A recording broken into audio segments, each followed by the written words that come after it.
pressure on the rear tire is 35, front tire is 30. Pick it up!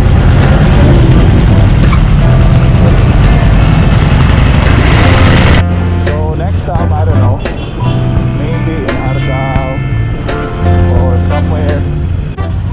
I am 40 kilometers into my trip and I just approached the Carca Rotonda.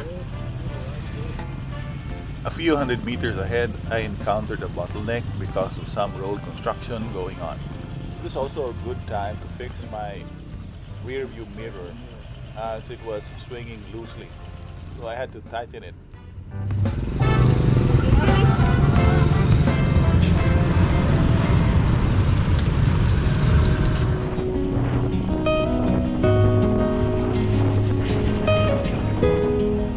This is the town proper of Sibonga, about 50 kilometers from the city. It is still reeling from the effects of Typhoon Odette.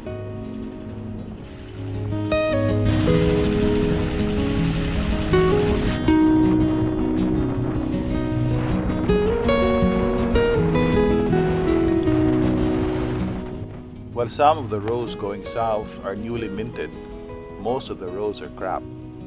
Maybe you cannot feel this when you are inside your car, but if you are on a motorbike or especially on a road bike, you can really feel it and it can affect your comfort.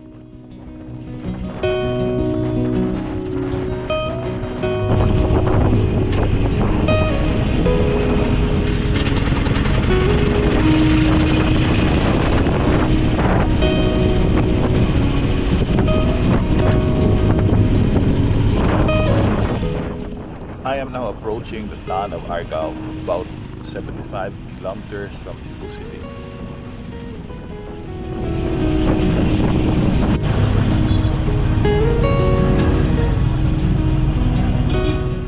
The amazing thing about nature is its ability to reinvent itself.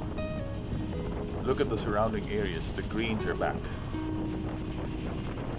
The raindrops now are intermittent. However, it doesn't look good based on the angry clouds ahead of me, and that's where I am headed.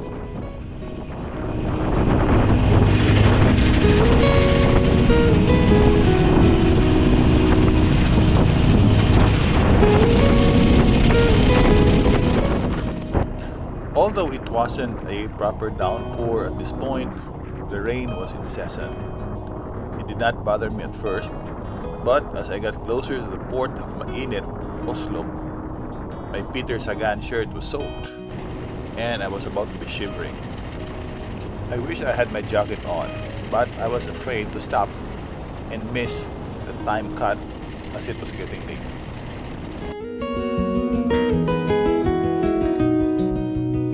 Sir, napay pag motor sir, pag-duguan? Dali lang sir ha? Okay, thank you. Okay, let's go. After my ticket was issued, I had a quick dinner. Believe it or not, turkey adobo.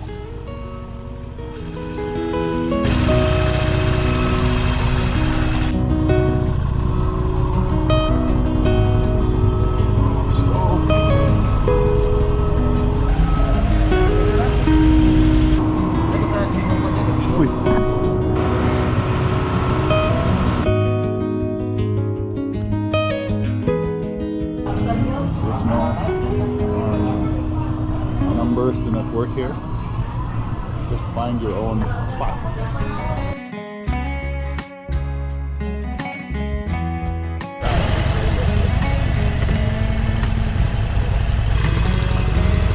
Ay, may gabi. Dara. Oh, dapat bayaran dia? Wala na, pag-SIM card na din. Okay, salamat. May gabi. Ha? Zamboanga.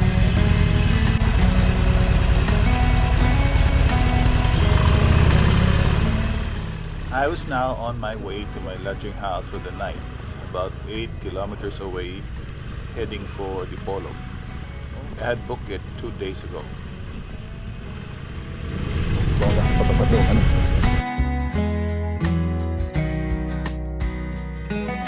Tour of the place I stayed last night. 2 out of 10. But for 850 pesos. Sorry, let's go. I had planned for an early head start, but I overslept. So I was racking my brains on where to go that early morning. So I just meandered around the city and headed for the general direction of the Dipolog Boulevard.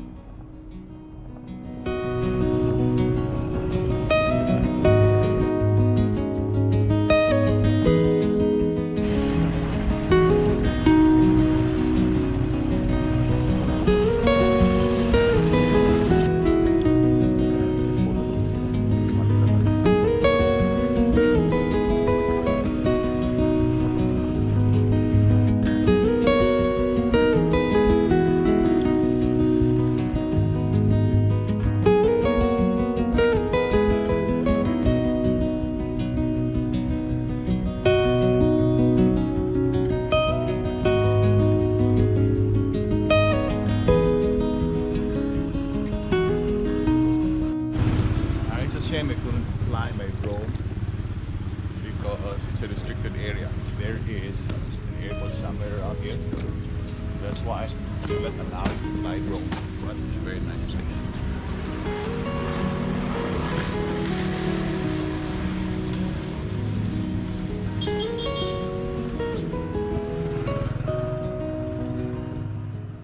I always wanted to try local delicacies, but I couldn't find any at that early morning. After gassing up my bike, I was on my way to Zamboanga City, a 320-kilometer trip. I don't ride at high speeds. I want a ride that I enjoy, so I go relatively fast if I need to, or slow down or stop spontaneously if something interests me along the way. But my planned stop is in Ipil to meet old friends. So let's see how it goes.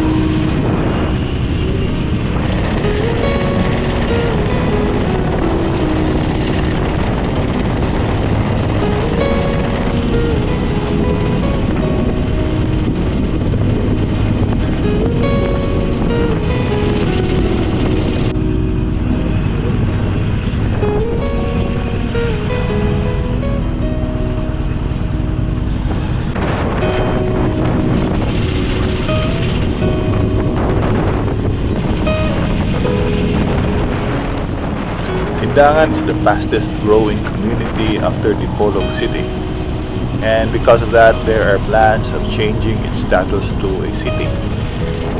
Of its 52 barangays, 22 are located along the coastline, making Sindangan as the fishing capital of Zamboanga del Norte. Before reaching Sindangan, my ass was already getting sore, and it was starting to bother me. It was one situation I did not expect. I was experimenting different positions on the bike, but it didn't work, so I had to stop and get relief. May coke? Palit na coke. After a coke, an ass break, and a toilet break, I was on my way. But in an instant, my biggest fear was potentially about to happen. The engine wouldn't fire. I was supposed to have this baby brought to the Harley-Davidson dealership for checkup 2 weeks before this trip, but my procrastination left me with no more time. The problem, it turned out, was that I forgot to bring the gear to neutral before I fired up the engine. You see, my mind was moving at 1,000,000 miles per hour that I forgot about it. Finally, I figured it out.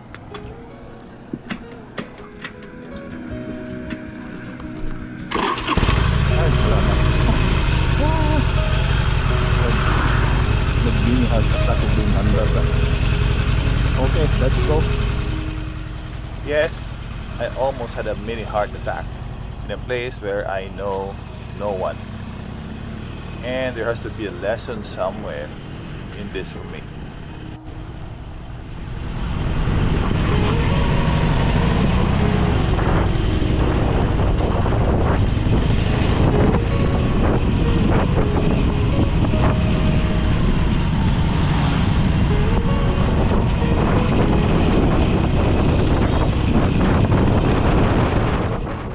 I started riding when I was in grade 5, even before I had a license to drive.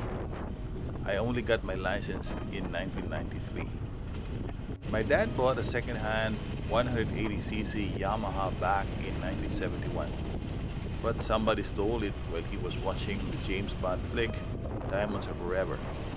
The kid was caught, and the family, a well-to-do family, settled the case by replacing it with a brand new Kawasaki 125. This was in August of 1972. Me, I had no feelings about the Kawasaki. It was a utility that I rode like for errands or to pick up my mom from the market. When I started college in Cebu in '83, I completely stopped riding, except when I go home for school breaks. In the late 90s, my dad retired and bought a pickup, and that was the end of the Kawasaki. I was also married at the time, and I stopped riding completely for 20 years. One day, out of a whim, I told my wife Tata that I'd like to visit the Harley Davidson showroom. And that was that.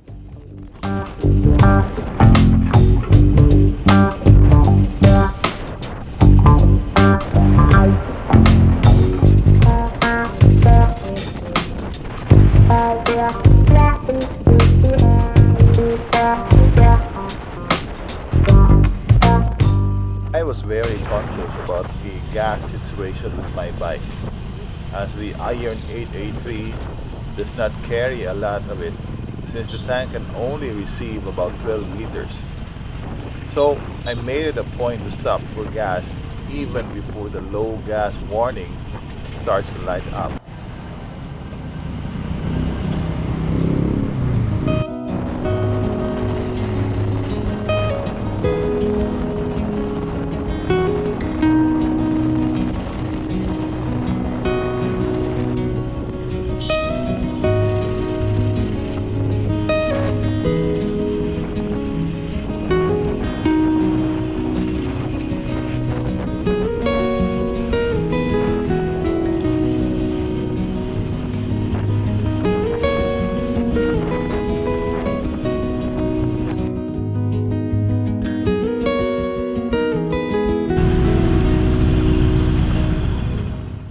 Honestly, I thought Ipil was just some small sleepy town, but it turned out to be a very progressive place.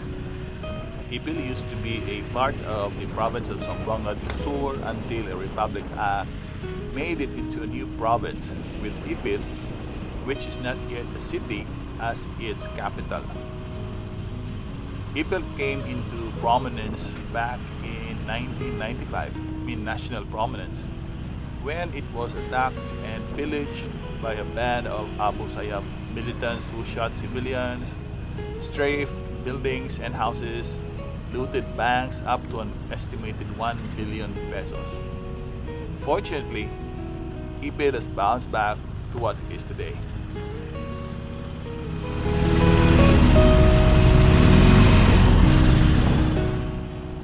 One thing I'm not very good at is when I'm in a new environment, as I easily get disoriented. So I had to stop and get my bearings. Now I had two things in mind right now. One was to find the clinics of two friends, and number two, the most important thing, find lunch. I have read that one of the restaurants here served Carabao meat, and I'd like to try that. But first things first.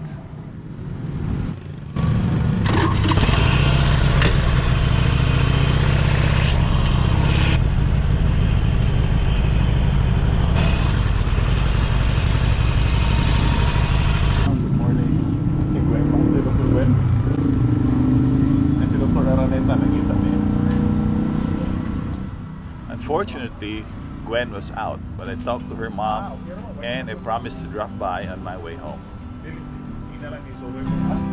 Salamat, ma'am. Sige, ma'am. Almost killed that guy as I was looking for the office of another friend, CB. While Ipil is not as big as the place where I came from, I could sense the opportunity and the hope among the people who live there. I saw prosperity of the place soon. I think I'm not getting close to the place I was looking for, and I really don't want to waste my time looking for it. So I asked this tricycle driver for directions.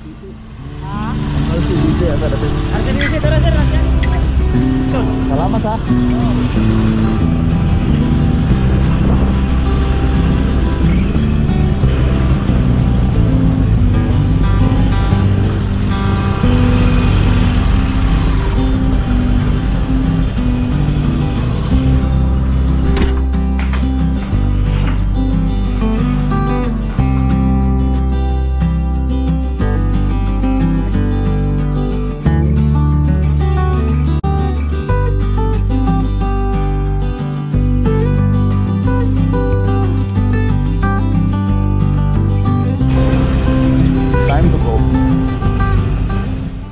After a quick lunch over at Santino's Pizza, I was on my way.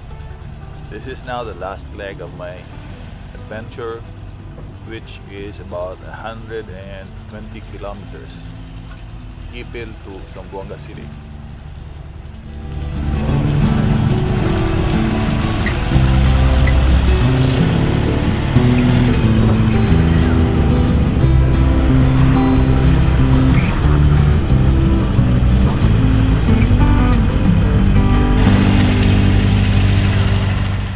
So it was about 12 noon at this point, and it was getting hot, so I had to unzip my jacket for a while until I can cool down.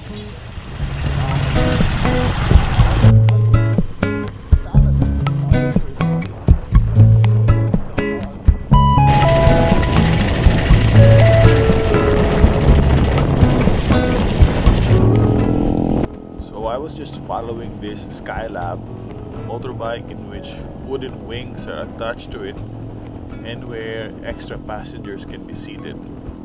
I was admiring the skill and exceptional balance of the driver when suddenly this happened.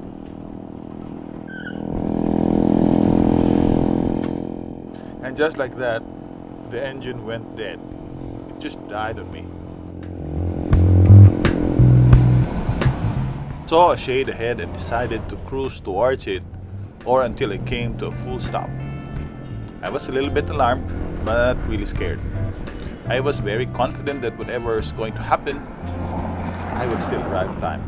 I was hoping it was just a glitch and I could restart without any problem. Put the gear into neutral, crossed my fingers and pressed start. I felt as if 10 bags of cement were lifted off my shoulders. Then, realization sunk in, and I kept thinking, what if? But I had to stop thinking about it because I had to move on.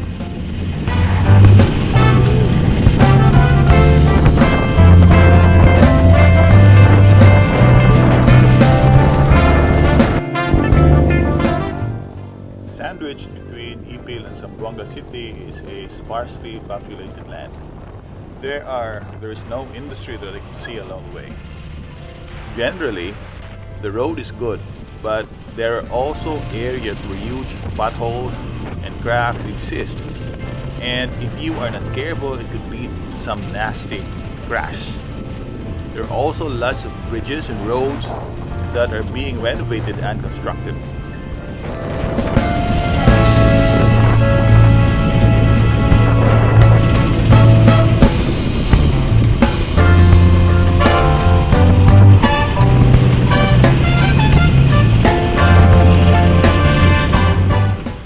It was hard for me to appreciate the natural wonder of the area since I was so focused on the road.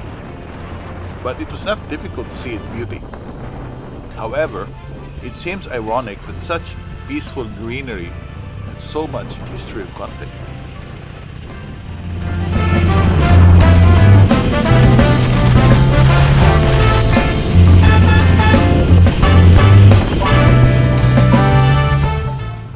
With Zamboanga city less than 30 minutes away, I could feel my tailbone burning again, so I decided to stop.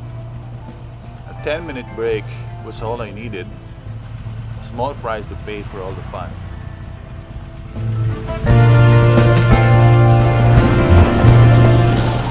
So what brings me to the city of flowers? A few weeks earlier, I was asked by my young friend and colleague to be one of their wedding sponsors. If I'm just by myself, I would say no. But I really can't say no because I take my social and familial obligations seriously. I was supposed to take a plane from Cebu, but because of the pandemic, this route was cancelled at the moment. The next option was to take a very early flight to Manila and transfer to another plane late in the afternoon for Zamboanga. So what was I supposed to do with my 6 hours? I decided to go to the wedding on a motorbike. I have a 2019 Harley-Davidson Iron 883 that has been begging me for a long while. I have no experience with long rides. The longest ride I did was about 100 kilometers long. Also, I have never been on this side of Mindanao. Basically, this trip was a lot of first for me.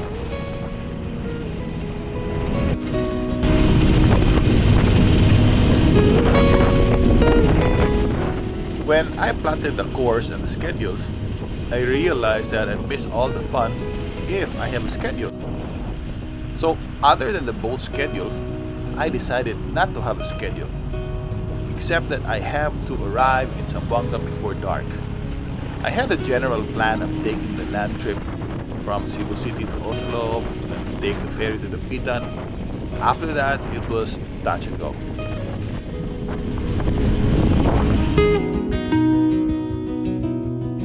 Oh, this is the hotel I'm saying. Orchid Beach.